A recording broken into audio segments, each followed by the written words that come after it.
एक बार high court ने reject कर दिया, डबल बेंच ने रिजेक्ट कर दिया और सब कुछ हो गया। चार्जशीट जा रही, चार्जशीट रोकवा दिया, चार्जशीट नहीं जाएगी, ये नहीं जाएगी ग्राम विकास से, जिस पे मैं आपका ध्यान आकृष्ट करना चाहता हूँ। अब आज कई मिनट हुआ अभी है? अरे है नहीं, हमको जाना है। हाँ? क्या? अरे प्रधान जी किशोरी देवी में पंडित है वो।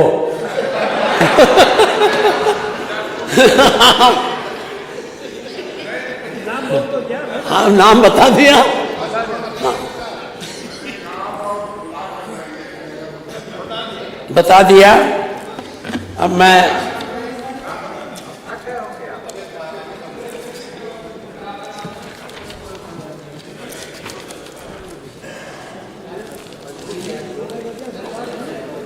मंत्री जी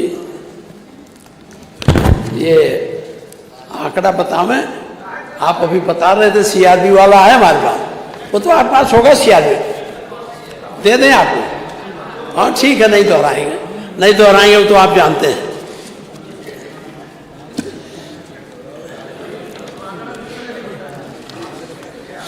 मनवर स्थान बहुत खाली है और आप कहते हैं आपका प्रदेश सरप्लस स्टेट है, पैसे की कमी नहीं है। 11,000 कुछ 100 लड़के ट्यूबवेल ऑपरेटर थे, पूरे ट्यूबवेल ऑपरेटर हटा दिए गए हैं, वो पूरा जगह खाली है। मैं आपसे निवेदन करूंगा, वो सब हमारे पास ज्ञापन लेके आए। मान लिया ट्यूबवेल ऑपरेटर पर अब पैसा नहीं आता, ट्यूबवेल से पैसा चलता था तो कुछ वसूली होती थी। अब आपने मुलायम सिंह जी माफ कर गए थे, आपने उसे चालू रखा, तो ये जो ट्यूबवेल ऑपरेटर हैं इनको कहीं न कहीं आप समायोजित करने का कृपा करें, ये मैं आपसे कहना चाहता हूँ। दूसरी बात है, हमारे पास कुछ वकील लोग आए थे, उनका कहना था कि हम खतरे में पड़ गए हैं। ये एक चीज पर हमारा हाई कोर्ट देखिए, कार्यपालिका और विधायिका और जुडिशियरी तीनों का अलग अलग बंटवारा है संविधान में। और कार्यपालिका जब उच्छृंखल होती लगती है तब न्यायपालिका हस्तक्षेप करती है। और आजकल न्यायपालिका रोज कहीं न कहीं आपके कार्यपालिका पर हस्तक्षेप करती है। जैसे अभी उसने कहा 1 लाख कुछ हजार लोग गायब हैं, उसको खोजना चाहिए। 9,000 का FIR हुआ और नहीं FIR हुआ। हाईकोर्ट का हम अपना नहीं कह रहे हैं, हाईकोर्ट का है। तो ये ऐसी स्थिति क्यों आती है? कार्यपालिका महत्वपूर्ण है और कार्यपालिका के काम में, कार्यपालिका विधायिका के काम में और विधायिका का न्यायपालिका के काम में हस्तक्षेप करे तो जो संवैधानिक व्यवस्था है वो कमजोर हो जाएगी। इसलिए संवैधानिक व्यवस्था को चलाने के लिए हमको और आपको इस पर सोचना चाहिए कि कार्यपालिका अपने दायरे में रहे, कार्यपालिका आगे न जाए। जैसे उन्होंने कह दिया, हाई कोर्ट ने, सुप्रीम कोर्ट ने कहा कि आप इनकाउंटर नहीं कर सकते, आप इनकाउंटर करते चले जा रहे हैं। ये कौन इनकाउंटर है कि पकड़ के पैर में गोली मार दीजिए?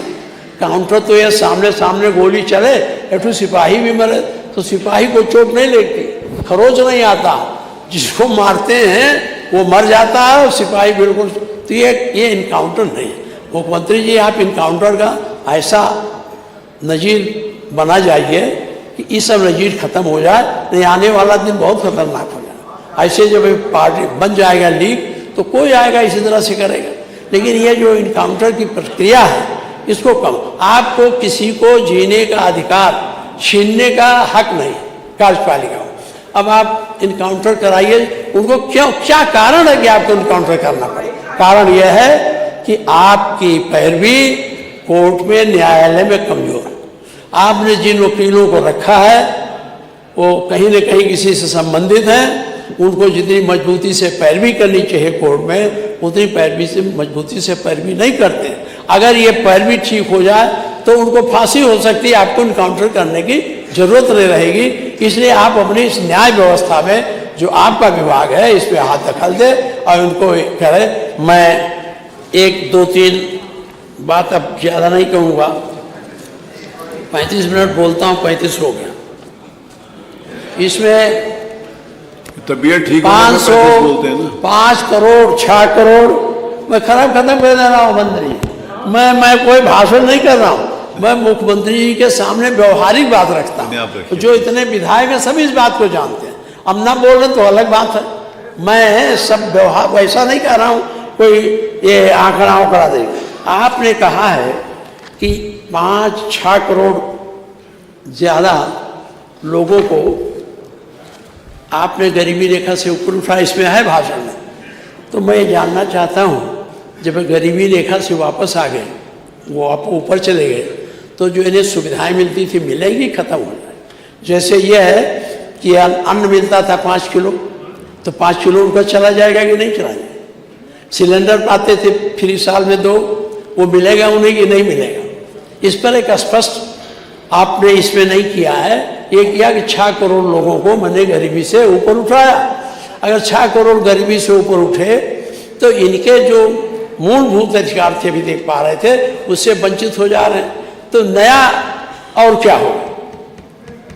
मैं अब बंद करता हूँ। नियम 56 वाला नीचे दिया था ना इन्होंने, नियम 56। एक आया है हमारे पास वो कि इसमें जो है प्रयागराज में आयोग, चयन आयोग है, वो यूपी टीजीटी कला विषय की योग्यता में बिना किसी पूर्व निर्धारित सूचना के अचानक प्राविधिक कला को बाहर कर दिया। जो प्राविधिक कला की योग्यता शिक्षा सेवन आयोग की स्थापना के समय चली आ रही, उसको खत्म कर दिया। तो ये लोग वंचित हो जा रहे हैं। इस पर आप विचार कर लें, जो आप कर सकें करें।